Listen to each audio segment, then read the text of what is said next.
Hello and welcome to another Inside the Studio. I'm Pete Heslop. And I'm Dan Jones. And we are Steadfast Collective. We are a digital product studio based in Southampton, and we are lifting the lid on what it's like to run a digital product studio. So Dan, what are we doing this week? We're answering some questions that we got back from our last episode and from previous, and trying to sort of lift the lid on all of these questions that people have for us as an agency. Great, so let's jump in. So most of these came from LinkedIn. So the first one was from Pete Nelson, and it was, has there ever been a time where there hasn't been much work coming in, and what do you do about it? Yeah, so we had a quiet period last year. We did. It was quite a long one. Yeah, it was through summer. Summer was a bit of a drought for us. We were finding that around the time of the first time we meant to be leaving Brexit, people just weren't signing contracts. Yeah. We actually had clients tell us that they were waiting to see what happened by that. By the time it got round to the second Brexit leaving, people just kind of moved on with their lives and started spending money again. But there was a period where we had a few months where we essentially just didn't have new work coming in, still servicing current clients, but people just weren't signing on the line. Yeah, I think what was really important is when we had that period, we went into sales mode, and we really started speaking to as many people as we could, attending as many events as we could, and sort of setting up leads for this year and the end of last year. And I think that's really starting to pay off. We're now in the busiest period I think we've ever had in the same sort of period of time as it was last year. And there was two things about that really taught us about that. Is the first was we switched our proposition. So we wanted to start winning larger projects, building web apps rather than websites, and they just take longer to land. Yeah, they do. So, there's more involved. You're asking for more resource from the client, more effort to get the project there. So that was the first thing. I think there was just a bit of a lag on that. And secondly, I think I took my eye off the ball when it came to the pipeline, and that's now being and has to be a priority for me all the time. So it is, and this is a question further on, but it's going out, meeting people, making those connections, because if you take your foot off for a few months, you feel it down the line, and all of a sudden you're like, why are we quiet? We didn't do any marketing per se in X month, and it's really hurt us further on. Yeah, I mean, setting up those leads ahead of time is really important, and it can take 6 months. It can take sometimes up to a year to land a big project. They don't just land in the next month or so usually. So getting that set up is vital to make sure that you've got work coming up in the future. Yeah. It's good. Good question, Pete. Good question. So another question from Pete was, how do you maintain a healthy work-life balance for you and your employees? I'm going to let you give your opinion, and then I'll give you my opinion. Okay, great. So as an employee, I think Steadfast sets a really good sort of boundary around work time and personal time. We do 8 hours a day, 7.5 and half an hour lunch, and we do 5 days a week. That is our hours. If we want to come in slightly later than 9 in the morning, we can, all the way up to 10. If we want to come in earlier, we can, and we have flexible working time. But those hours are set, and Pete doesn't expect us to work any more than that. I mean, there are like projects every so often that come up that just have to get out the door, and that will happen. But that's the exception, not the rule. We always try and work to those 8 hours, and Pete pushes us really strongly to make sure that we're following those times and not overworking, which is really helpful because it's very easy to do and slip into. Yeah, so that's good. Basically that's the case. I think as a business owner, I think it's different. I think the work-life balance is very much split. When the team are at home having their dinner, they may not be thinking about work. I probably am thinking about work, and so my work-life balance is very much split. So I might take out an hour in a day to go swimming with my daughter, but that evening I'm writing a proposal or something. So my time is a bit more mishmashed. But I don't have expectations of the team being on Slack or available past their working hours. That's from our last video. That's why we use Slack. I wouldn't want to send a WhatsApp to everyone being like, just finish the proposal, can someone read over it? And it's like 10 p.m. That to me isn't okay. And I don't set those expectations. You are right, there are times where we just have to crack down. But generally those times are agreed, like overtime is agreed in advance rather than imposed on the day. So yeah, exactly that. that's how we do it. It's hard though, and I think it's a culture that has to be set from the top, not pushed from the employees up. It has to be a culture set from down to bottom. Completely agree.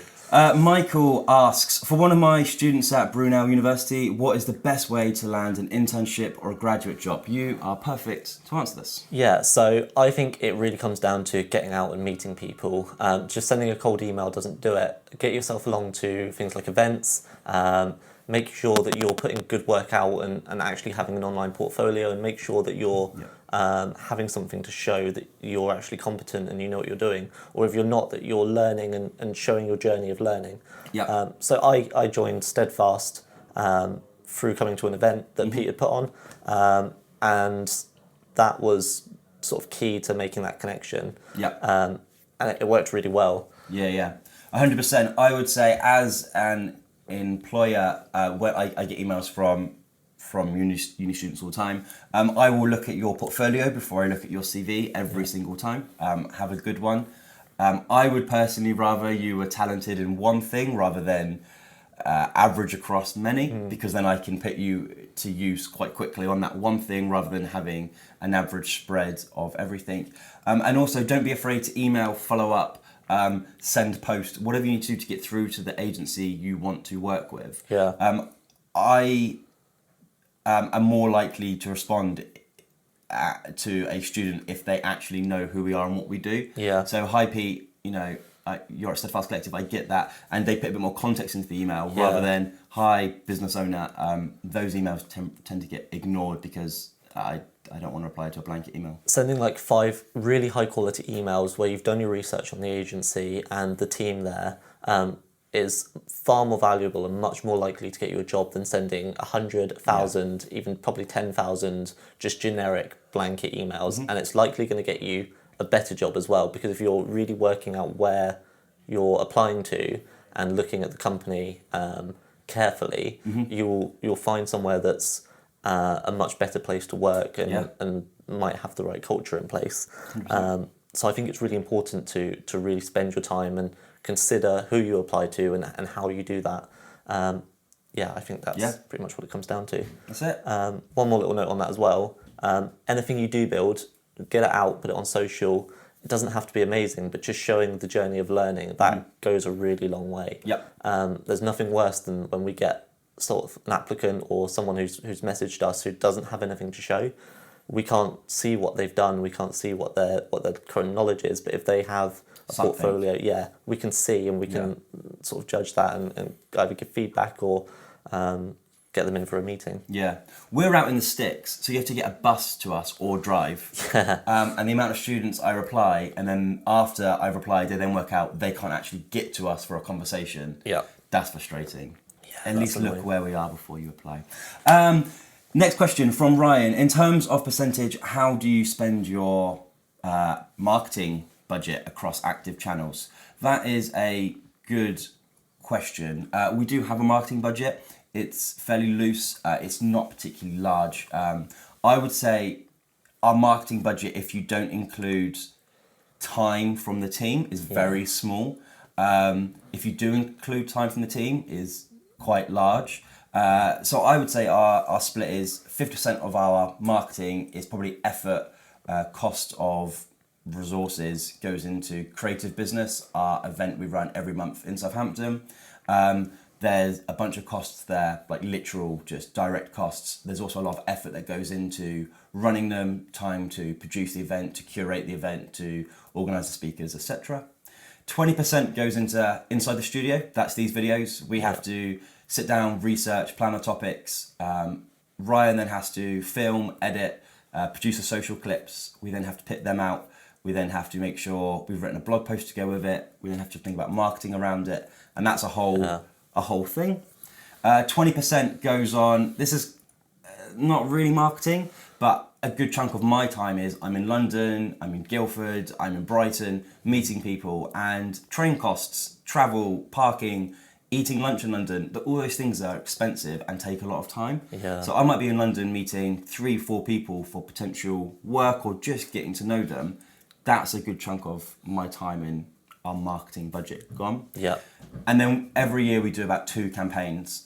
Normally around our birthday is one, and then sometimes around Christmas we do another one. And these are planned campaigns where we will do press releases, we will do ads, we will give away something, we'll do something, and they're probably about the last 10%. So it's 50% on the events, 20% on these videos, 20% on meeting people and the cost that incurs, and 10% on fixed campaigns. Yeah.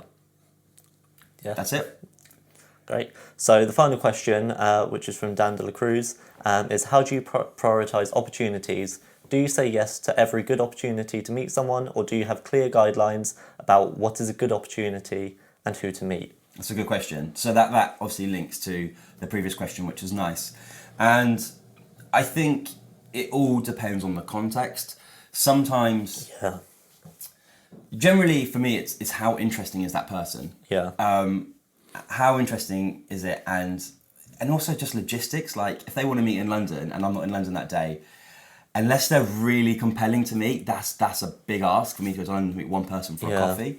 So I try to stack meetings together. Do we have like guidelines about what's a good opportunity?